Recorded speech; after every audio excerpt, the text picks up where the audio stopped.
अन्वय नाइक के परिवार के साथ रश्मि ठाकरे के भूमि सौदे में बरती गई अनियमितता का मामला एक तरफ चल ही रहा है और इस बीच उद्धव ठाकरे के बेटे और महाराष्ट्र सरकार के मंत्री Aditya Thackeray office of profit के मामले में फंस गए हैं। आदित्य ठाकरे पर आरोप है कि वे मंत्री और विधायक रहते हुए दो कंपनीज के पार्टनर बने रहे। आदित्य ठाकरे पर अगर ये आरोप सही पाए गए तो उनकी विधायकी और मंत्री की कुर्सी जा सकती है। आपको बता दें कि यूपीए कार्यकाल में ऑफिस ऑफ प्रॉफिट के मामले में फंसने के बाद सोनिया गांधी को लोकसभा की सदस्यता से इस्तीफा देना पड़ा था। कुछ वैसा ही मामला आदित्य ठाकरे का भी है। बीजेपी के नेता किरीट सोमैया ने उद्धव ठाकरे के बेटे आदित्य और उनकी पत्नी रश्मि ठाकरे से अन्वय नाइक परिवार के साथ हुए लैंड डील को लेकर कई बड़े और कड़े सवाल पूछे।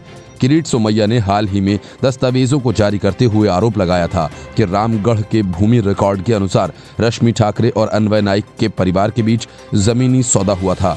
किरीट सोमैया ने उद्धव ठाकरे से इस बात की मांग की थी कि वे अपनी लैंड डील के लेन देन के बारे में जनता को पूरी बात बताएं, लेकिन शिवसेना नेता संजय राउत ने तब कोई जानकारी साझा करने के बजाय ये कहा था कि एक मराठी ने जमीन खरीदी तो इसमें दिक्कत क्या है। किरीट सोमैया ने कहा, शिवसेना नेता आरोपों का जवाब देने के बजाय उनके साथ दुर्व्यवहार कर रहे हैं। उन्होंने बताया कि कई नेताओं ने अन्वय नाइक और ठाकरे के बीच हुए भूमि सौदे को उजागर करने के लिए उन्हें धमकी दी थी। उद्धव ठाकरे के चुनावी हलफनामे का हवाला देते हुए किरीट सोमैया ने पूछा, रश्मि उद्धव ठाकरे के पास बैजनाथ, तालुका करजत, जिला रायगढ़ और एक ही सर्वेक्षण नंबर से 2 संपत्तियां क्यों हैं?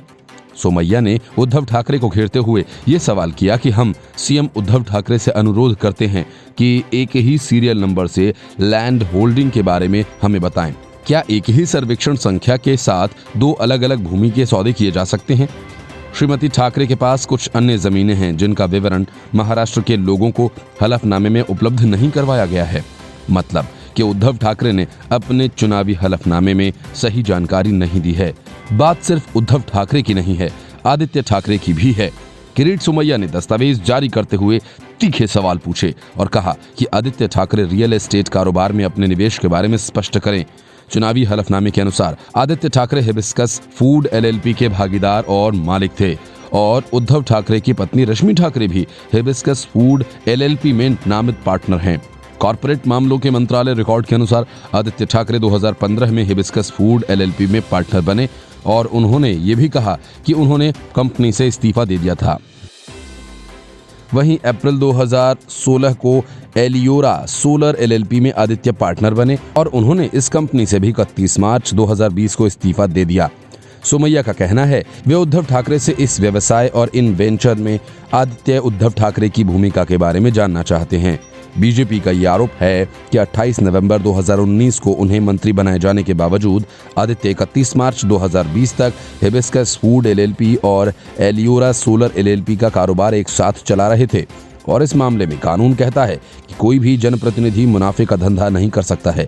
इसलिए अगर आदित्य ठाकरे वास्तव में 31 मार्च तक दोनों कंपनीज के भागीदार बने रहे तो इसका मतलब है कि वह महाराष्ट्र में विधायक और मंत्री रहते हुए भी लाभ के पद पर थे और इस वजह से उन्हें विधायक का पद छोड़ना पड़ सकता है। Bureau report, news of India.